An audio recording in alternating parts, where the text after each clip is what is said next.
Happy New Year, everybody. I hope we all had a lovely festive season filled with lots of love, laughter, and most importantly, good food. Welcome to the first episode of 2024 from the Kind Regards podcast, where we discuss navigating career, life, and everything in between. Hosted by yours truly, Zamiwe Mwapee. We officially wrapped up 2023 a week ago and have stepped into the new year, hopefully full of vigor and possibly some resolutions. I asked my BFF ChatGPT what the top 3 New Year's resolutions were, and her responses could be summed up in 2 words: health and wealth. Which is why I think this discussion is perfectly timed, as it is safe to say that money is top of mind for a lot of us in January. We're kicking off the year in conversation with Chanozya Kabaghe, who is a multiple award-winning financial literacy expert, and quite impressively, given that she's still in her 20s, an angel investor. In this 2-part series, we discuss how her upbringing impacted her approach to finances, how to monetize content creation, and she shares her insights on how different generations approach finances. These are insights gained through her financial coaching services, which she provides to a wide demographic of people, ranging from Gen Zs to baby boomers. And of course, this discussion could not be considered complete without us delving into investments and financial freedom. She also shares her views on what policies and programs are needed at a macro level in order to foster financial literacy in the rural areas, which generally have less access to digital platforms and social media. P.S. No part of this conversation constitutes financial advice. And with that being said, let's get into it. Thank you, Chano, for coming on to the podcast. Thank you so much for having me. It's an absolute pleasure. So before we get into the detailed discussion, I'd like us to start off with some quick fire questions just to get to know you a little bit better. So the first one is, if you could master any one skill instantly, what would it be? I mean, because we're talking about content creation, I think content creation, just like really master it and be able to like post content like super easy, super quick, no effort, no hard work. I think that would be super great because I think it would be able to help my business grow. Yeah. And your business started out with content, right? Yes, exactly. And it's so easy to be like super consistent at the beginning. And then like afterwards, it's just like, oh my goodness, this thing is not easy. Like I have so much respect for people who are like every week, welcome to my YouTube channel. I'm just like, wow, you're very consistent. So yeah, if I could master that, like maybe it's actually mastering the aspect of being super disciplined. Maybe that's actually what it is, not necessarily the content creation, but actually being disciplined. Yeah, I can definitely relate. Consistency does not come easy. So I really respect people like you who've been doing it for years. What's your favorite app on your phone? Oh, that's a hard one. I think YouTube. Really? Yeah. Definitely not WhatsApp or Instagram. Not WhatsApp, definitely not Facebook. Definitely definitely not Facebook, but I absolutely love YouTube. Like I'm always like watching something there. I'm always on YouTube. Yeah. Same. And for those who may not know, Chano gets very strange messages in her inbox on Facebook. Yes. Facebook people, I appreciate you. I just don't appreciate the weird messages I receive all the time in my DMs. Okay. And what's your favorite place on earth? Home. And I don't mean my home where I'm like now living alone, but like home with my family, my parents. So yeah, that's like my favorite place. That's so lovely and wholesome. Right? And also you miss not paying your own rent, right?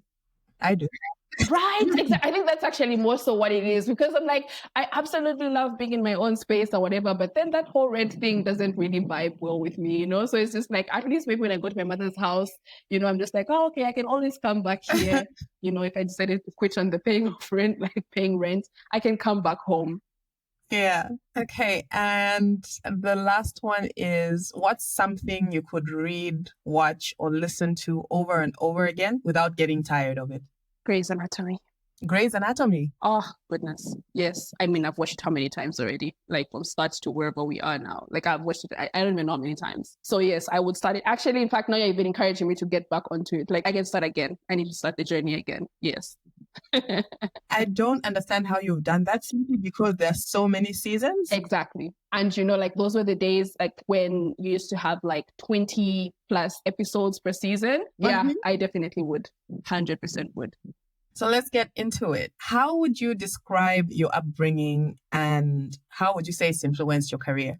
When I think about my upbringing, I think of a lot of like love and support from my parents. They were very, very supportive of absolutely everything I was interested in doing. Like, there was a season I was interested in like musical instruments, and I mean like multiple ones. So like I was into the guitar. My parents were like, okay, fine, let's buy her one for her birthday or something. Then I was interested in the piano. So they said, okay, let's buy her a keyboard. Okay, no, I'm interested in the recorder. I'm interested in all these things. It's like, okay, no, now I'm interested in sports. Okay, so I want to start playing tennis. Okay, sure, let's go and have channel, like, start practicing and training to be, I don't know, I guess Serena Williams or something. And then there was a season I was interested in, like, whatever I was interested in, my parents were super, super supportive. I think they really allowed me to explore whatever piqued my mind. And I think that gave me a lot of confidence in myself, but also whatever I put my mind to, like, okay, you know what, if I really want to be something or do something in this world, I think I can do it. I can do it. My mother is going to support me. My father is going to clap for me, and I will do it. I'll be able to get it done. And so I think that really played a very big role in terms of, like, people saying, like, today what I do, obviously I spend a lot of time interacting with people, teaching people, training people, like, oh, Chima is so confident, or she's so very well spoken, or whatever it is. It's just like, no, I think it comes from there. But then also on the flip side, I think my upbringing wasn't without its challenges, right? So my parents, as supportive as they were,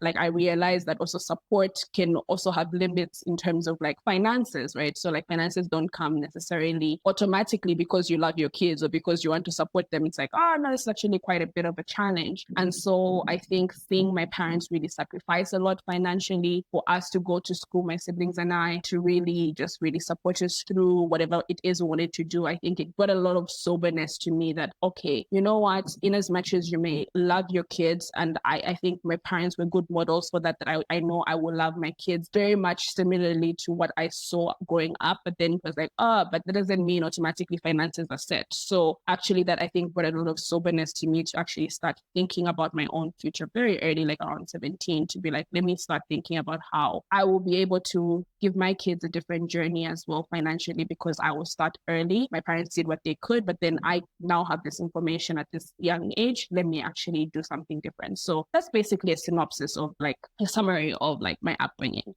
That's really interesting, because 17 is quite young, right? To feel like, okay, just because I love my kids doesn't mean the money is going to come. So I find it interesting that you actually knew of the financial challenges. Yeah. So it sounds like you had a wholesome childhood, right? Where you were loved, you were supported, but at the same time, they were open with you about it not being a walk in the park. Because I find that sometimes parents shield their children from the reality of what it takes to make money, to fund their education, and so on and so forth. So is that something that you discussed as a family, or?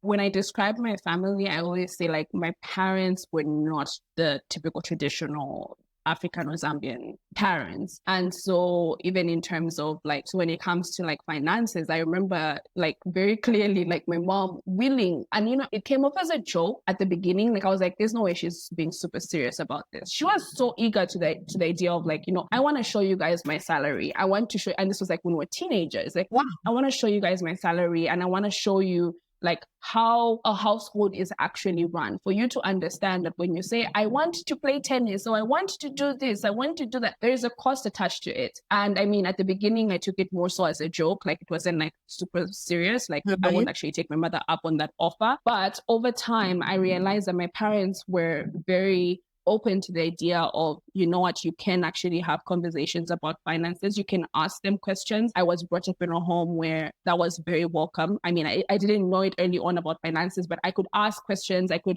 challenge my parents if I thought something they were doing wasn't fair or wasn't right. The upbringing I had was more so progressive on that front. So even when I was now finishing my high school and it's like, okay, I want to go to university, my parents being my parents, they're being super supportive and saying, hey, sure, you want to go to the best university in Africa, Cape Town, sure, we're going to support it. We're going to, like, you're going to go there. But I'm like, wait, but I've seen you guys actually have moments of, like, when we're in school, okay, actually you need to come out of class because fees haven't yet been paid and things like that. I'm like, I'm not going to go to South Africa and not know what's going on because now I'm in a different country. Like, I don't know what the rules are there. I can't just, get up and say I'm leaving because I haven't paid school fees. I'm like, it's a different place. And so I was able to have those open, honest conversations. And I think it's because my parents like opened that door very early on to be like, you can talk to us about anything. You can ask us whatever comes to your mind. So it was definitely not a fully traditional upbringing, but I'm grateful for it. And I think I actually now, because of it, I'm such a champion for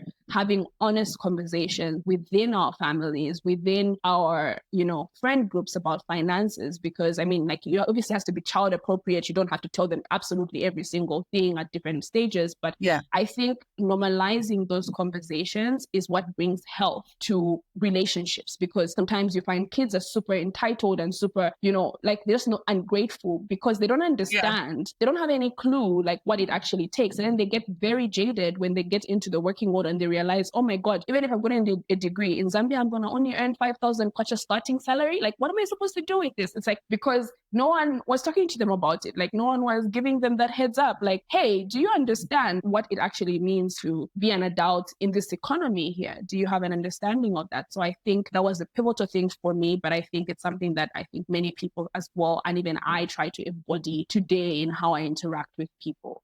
And how do you think you will parent differently in the financial space? So that's a good question. On one front, in as much as my parents had an open space kind of policy, they didn't intentionally start conversations around finances. So I was brought up in a financially literate household, like where I'm being taught about investments and things. It wasn't like that. It was just more so that the way they raised us was just, we're able to talk about things, but not necessarily that it was intentionally focused on finances. So whereas with me, when I have my kids, I think it's super important to have that intentionality and not just expect that children are going to kind of get the gist as you go, but actually let's have conversations about finances. Let's actually incorporate them even as we are budgeting. Let's help them understand what we're doing to set them up for the future. Let's help them understand the reason why we say no sometimes for now, because we're trying to do something for the future. Let's help them realize and have that soberness of, you know what, you can start your journey in terms of finances and stuff when you're an adult, but it's not going to be an easy ride. So the earlier you start, the better. So I think for me, it's just the intentionality aspect. So it's not just about having an open space policy, but being intentional to actually lead the conversations and actually incorporate financial literacy principles as early as possible to saying, hey, let's actually start investing together. Let me help set you up an account for your shares or for your bonds or for your whatever it is. And you will know what it means that if you're earning your money, like, yes, you do your normal chores and whatever, but if you go over and above, guess what? You're able to earn some money. What do you do with that money? You can actually use it for today, yes, but then you can also use it to plan for whatever other big thing that you want for Christmas or for later on in life. So yes, I think it's just that intentionality that I'll bring to the table. And I think that's really important, right? So in my case, I grew up with my mom always saying, save your money. And unfortunately, I don't think I was very good with that. Yes. So I think one dimension that you've added that I think makes a difference is also doing it, right?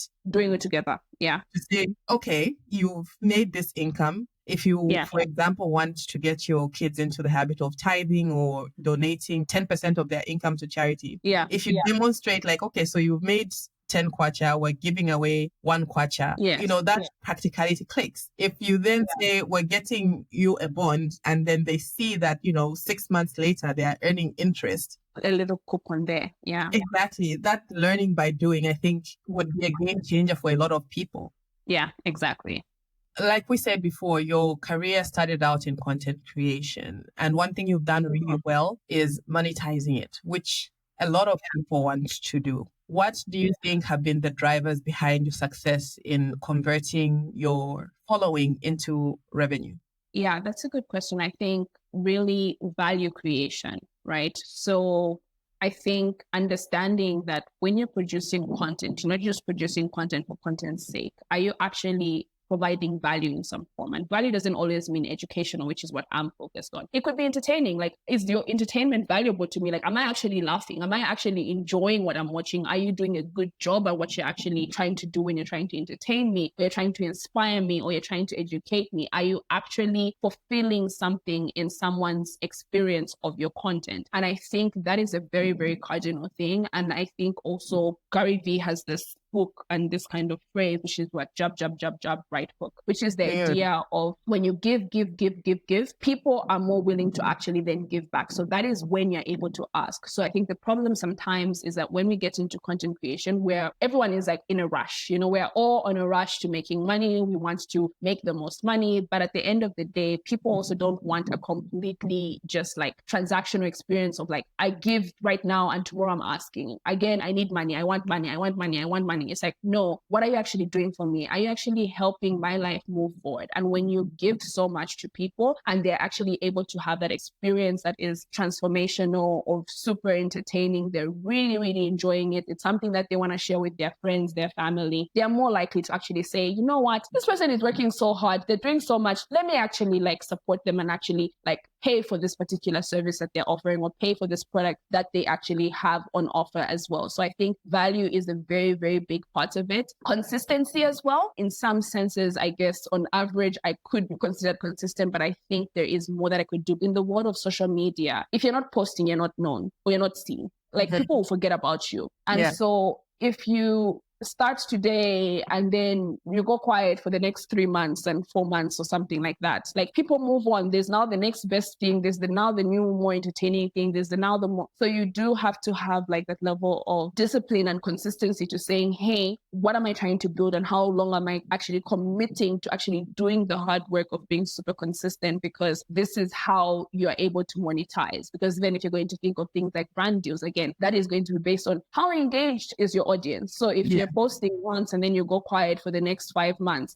why am I going to pay for a spot for you to market me? Because your people are not engaged. Like your analytics are basically zero, or all the time in the negative in terms of percentages. Like you're always going lower and lower in terms of engagement. So I think value creation and consistency, and again, it won't be perfect, as I am evidence of that. Like it won't be perfect, but I think overall that effort to be consistent, I think does pay off in terms of being able to monetize your following.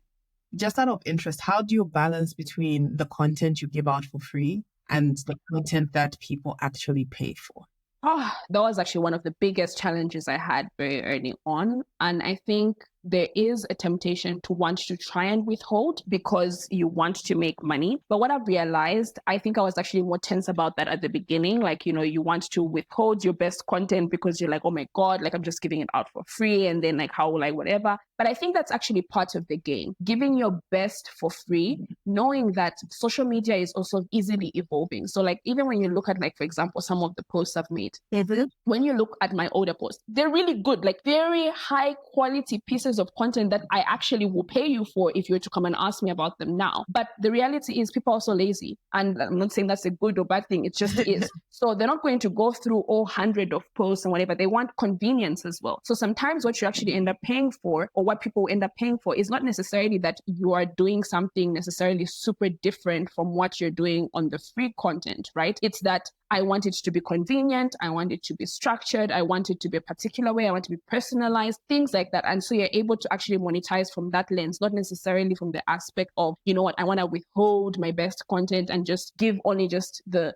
kind of like not so great stuff. And then I'm going to charge people for the great stuff. I think when you give great stuff in terms of like content, people are even more likely to want to get more of your paid because they will actually believe that there is more there. And actually you can, there's always more. And I think that's also the other thing I realized. Early on, I was kind of scared, like, oh my God, I'm just doing so much. I'm giving so much free content. Like, is there even more? And you realize there is more. There is more. People's personal situations are so different. They're so unique. There's always that person who is like, I don't want to have to read 1,500 posts that you have on social media. I want that personalized help. I want that structured, guided in terms of like advice or guidance over my debt situation or whatever situation I'm going through. And so, yeah, so I think at the beginning, it was much harder. Over time, I think you really do have to figure out what is it that you're selling, right? So in my case, I think I realized that, okay, I'm selling structure, I'm selling convenience, I'm selling comprehensiveness. I'm selling these things that I can't give on social media because social media is just like, it is the way it is. Like, I'm posting so many pieces of content. It is how it is. It's coming out how it's coming out. There's no real, like step one, step two, because there are always people coming in, always people going out. So you need to figure out what exactly is it that you're selling. And many times you'll find that it's actually an experience. And that is actually what you're able to charge for, especially if it's in a service-based business.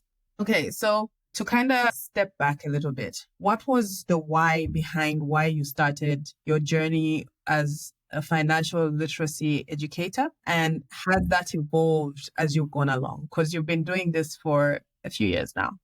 So I think when it started, so I was coming back from SA 2020, end of 2020, and it was in that year that I then randomly one day in March decided to start my brand. And I mean, some backstory, obviously, some of the people who are listening who don't know, is I had been obviously mentioning at 17, like in terms of like understanding my own personal finances, taking ownership of that, started becoming financially literate, reading all these books, watching all this stuff, started investing. So I was doing all that before, but I wasn't doing it publicly. And so people would, like my friends would always tell me, like, Chano, there's so many people who want this information. Like, who would need this information? Can you just start like a YouTube channel or something, like start producing some pieces of content? But I wasn't willing to be a public figure or whatever it is that, when you become a social media person is. And so when that 2021 period came, when I decided randomly, like, okay, you know what, let me actually, while I'm on this gap break or gap year, let me start producing content. I think the thing that was driving me was this statistic that came out. So in that very year of 2020, this survey was produced by FSD and FinMark Trust and things. And it's basically the FinScope survey, which assesses the financial space in Zambia and helps you understand financial inclusion, financial literacy, financial health of individuals in the country. And there was this key statistic which basically said less than 1% of our Zambian adult population was investing in the capital market. So things like unit trusts, shares, bonds, they were not investing in that. I'm like, less than 1%, 0.6% specifically. I'm like, wait, this is really bad. I'm like, wait, how will people retire? Because at the back of my mind, I'm like, listen, I don't know if people are paying attention. The former plan of like our parents' generation, people who were born in the 60s, 70s, of like real estate and whatever. I'm like, I don't know if people are paying attention. That's not so easily accessible for most people. Like, you're starting out your career, like you can't afford majority of houses in Lusaka. So how exactly will people retire? How will they start planning for this day of retirement if they don't use these other investments, which I had started maximizing on, which had far lower minimums of like 1,000 kwacha and less? And so that really started to drive me. That statistic was like, no, there's a real problem here. And I actually think that a lot of people need to become investors, but not just become investors. I actually was like, they need to become financially literate investors. And for me, the vision was even just beyond Zambia, because that statistic was not that different when you looked at South Africa, when you looked at Kenya, Zimbabwe, Nigeria, and whatever. It's like there's this general theme in Africa where you have foreigners, really maximizing on your market, and then locals are kind of left behind, or you've got these big corporates who are like really dominating and like making all this money, and then the average citizen is just left behind in terms of the wealth creation journey. And so that was the catalyst of like, I need to start sharing about this and producing content and things like that. Over time, I think that has actually remained very consistent. So the vision that I created, the mission statement, was to create a generation of financially literate Africans who are active investors in their home countries. That hasn't changed. That has not changed whatsoever. I think the delivery has gotten better over time. The services offered have become more structured, more clear, more targeted, things like that. But in terms of the vision, it has not changed. It has literally just remained very consistent, because there's still a lot of work to be done. We now have more people becoming interested in financial literacy. But again, people are now maybe becoming investors, but they're not financially literate because people are still highly indebted. They're always overspending. And so it's like the mission has not changed whatsoever. I like that you basically started with a sustainable core mission and value, right? Something that transcends the seasons and how you do things, like the big picture, the long-term thing stays the same. Just to take us back to something you said earlier. So you had spoken about how when it was time for you to go to school, you didn't want to be in South Africa and possibly pulled out of class. Yeah.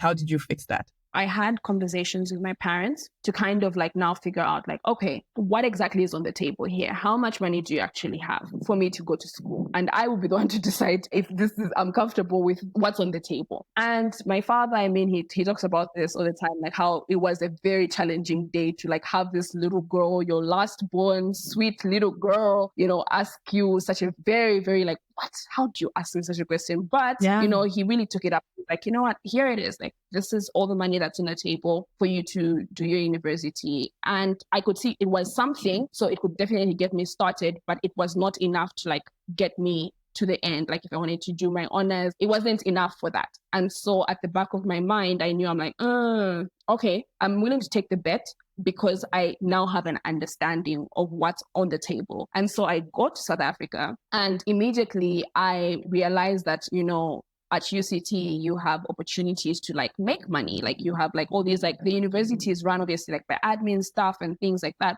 But there are also supportive roles that students can actually take up and get paid for it. So whether it's tutoring, whether it's like being an admin assistant, a receptionist, a marker, like there's so many different things that you can do and actually get paid for it. And so I started taking on all these part-time roles and I started making money. And that's when the journey started of like, okay, now I'm making money, but how do I grow it? If I wanted to pay for my own education, how would I grow this money? How do I make it actually last? And that's how I started reading all this content. But then over time, because I was also a good student, so I wasn't like just on this make money and then let your academics suffer. It's like, no, I had to learn obviously how to balance both because I wanted to pass in school. Because the other thing that was at the back of my mind, something I had said when I was, I think probably like 12 or 13, was just a random thing I just said. I was like, I would want my brain to take me through school. And my parents were like, what does that mean? Like, what do you mean your brain to take you? I mean, like, I was like, I want like just my brain to open doors for me to go through school. And I was basically speaking of scholarships. I don't think I even fully knew what scholarships were at the time, but like, I was just like, I would want to be rewarded because my brain is so smart that, like, it can just take me through school. Yeah. And so now I'm older. It's like, actually, guess what? I am in school. I can use my money, but I can also apply for scholarships. And so if I'm a good student, I'm able to do that. And I applied for scholarships and I was able to even land 2 scholarships for my academic journey. So it was now like kind of like a trifecta where it's like, okay, my parents gave me that initial financial boost to be able to go to school. But then now I was in a position where I was making my own money. I now had a scholarship. And so now it's like, so the money I'm making, guess what? I can start my investing journey. I can be able to now manage the money from the scholarship as well. I can be able to do all these things. And that basically led to obviously my deep diving into financial literacy and investments and things like that, because it's like, okay, now there's tangible progress I can make in terms of my journey. And I don't have to wait till later on because I don't have to fund my own school. My parents no longer have to fund my own school. My scholarship funds my school. So everything else is basically fair game. Oh, your parents must be proud. You spoke about how with our parents' generation, they leaned more into the real estate market and it's more difficult now to achieve, right? So you have a diverse range of clients from students to people in their 20s, 30s, 40s, all the way to your older clients who you fondly refer to as your goldies. Yes.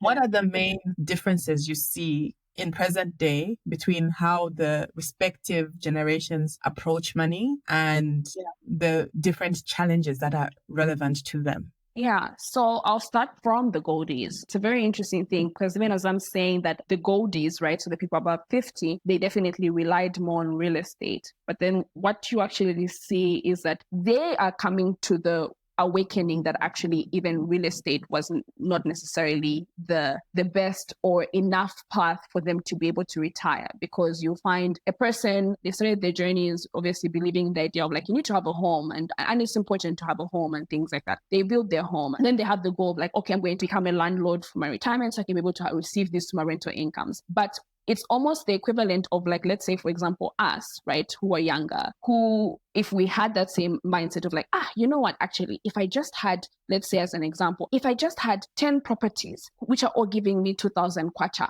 I will be set. I will be settled. I will be good. So similar mindset from their side, right? When they were starting off, I'll be set. The reality though, is that inflation happens in an economy, right? So the cost of living is consistently going up. 2,000 kwacha today is not going to be worth really much 20, 30 years from now. And the journey to building 10 properties is not as simple as people may think. So what you'll find now is with the Goldies is that they have like maybe like some properties, maybe 2, 3, 4 of them, and they're giving them that same, as I'm saying, for example, 2,000 kwacha. But where they are and where they're supposed to be in their retirement. So for example, their income is like 30K, 40K, things like that. But their total income from their rental properties is giving them 8 pin, 10 pin. So there's that big gap of like, what exactly is going to happen here? Right? Or worse, some people, they spend their whole lives because, again, inflation happens. The cost of living has gone up significantly over time. Things have become more expensive. The journey to building was not that simple either for them. So they have their base home, but maybe the house that they've built for retirement in terms of like, let's say for their rental income, they only have 1, 2 properties, or 1 if they're even lucky. So now what is the position they're going to be in? And this is where also a lot of them who are retired are. They have a home, but they now have to rely on their kids for food,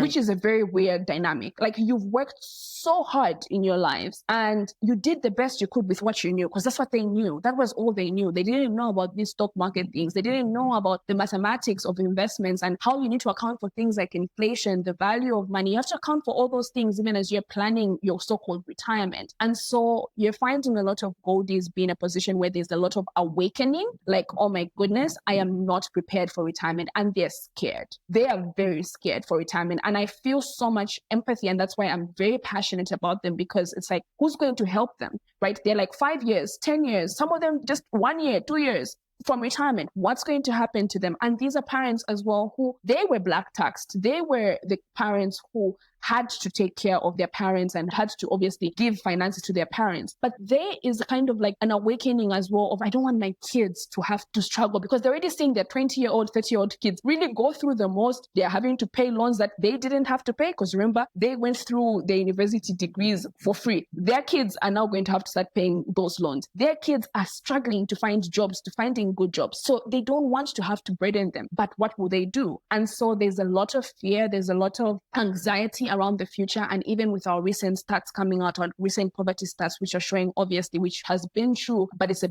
bigger trend now, that the majority of people who are in poverty, the age group, the biggest age group in poverty is actually retirees. And so I think there's a lot of anxiety around finances there for the people who are older. The people who are in the middle, I think they're having a lot of soberness in terms of, you know, they're realizing that the dreams of like, I wanted to be a millionaire, I will have like millions of dollars. It's not so simple. It's not so simple. They are highly indebted. They are literally trying to make ends meet with their kids. School fees are so much more expensive than they used to be. And it's literally a nightmare constantly, day by day. And there's so much pressure from maybe that 1 friend, 2 friends who are doing super well financially. And you're like, what am I doing? Like, why am I not yet there? Why do I not have a house? There's still that desire for houses, right? So just because it may not necessarily be working for the people who are in their 50s, people still want those houses. So people in their 30s and 40s are feeling some form of like shame, some form of like, why am I not, you know, where I should be? Whatever they should be should kind of like standard. I don't even know who says that standard, but there is that level of anxiety around finances and the keeping up appearances as well. So meaning even if they're struggling, they will definitely get those debts to try and show everyone that they're doing well. They will do whatever it takes to keep up their appearance, because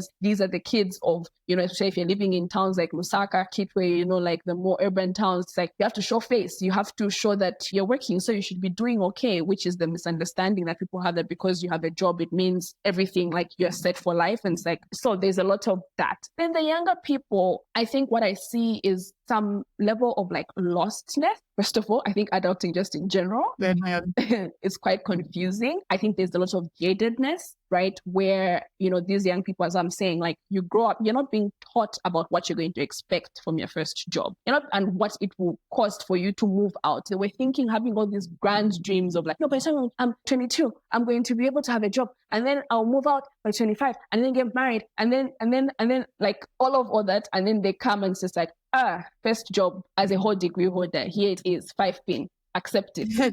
For you to go up the ladder, you're seeing how long will it take, because the people who are holding those positions are holding on to them for dear life. Yeah. You're seeing for you to move jobs, you're applying constantly and you're not able to get that new job that you want. You've been applying for years and years and years. It's not coming. And there is some level of like genuine jadedness where it's like, how exactly did our parents do this? Like me, I'm not even seeing a house in my future. They are struggling to just get a car. You know, like a car is literally like the equivalent of flats, you know, like in terms of like what it feels like in terms of as like a goal financially. And so for them, it's like, you know what do I have to do? They have to succumb to debt. A lot of them are starting out their journeys in debt, which is obviously very precarious because you're earning 5,000 kwacha. So you're getting a debt. How do you think that is going to play out? You know what I mean? Like you're getting hundreds of thousands just for you to have that car, because also keeping up appearances, social media, and stuff. So I think overall, the theme is people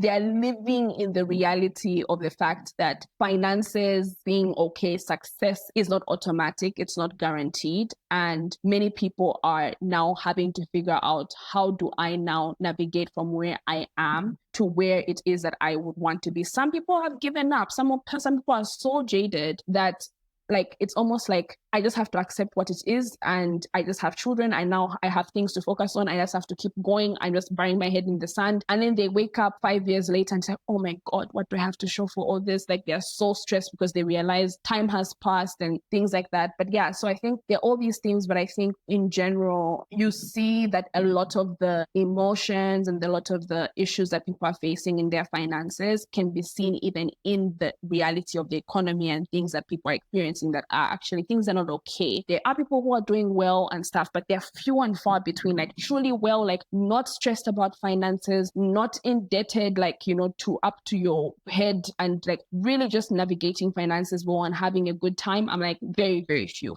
and far between. So people come to you for financial coaching services, and they basically expose a certain level of vulnerability, right, for it to be helpful. Thank you so much for tuning into our first episode of the year. I hope you enjoyed it and found it valuable. If you did, please be sure to share it with a friend or 3. Tune in next week for the second half of this conversation, where we deep dive into what makes good financial management practices, financial freedom, and why savings will not make you rich. We also discuss policy changes needed to foster financial literacy at all levels. Be sure to follow Chanozya on social media. She goes by Chanozya Kabaghe on LinkedIn and at Miss Kabaghe on Instagram, Facebook, and Twitter. Also remember to follow us on Instagram, LinkedIn, and Facebook at the Kind Regards Podcast. I wish you a fantastic week ahead. Kind regards, Zamiwe.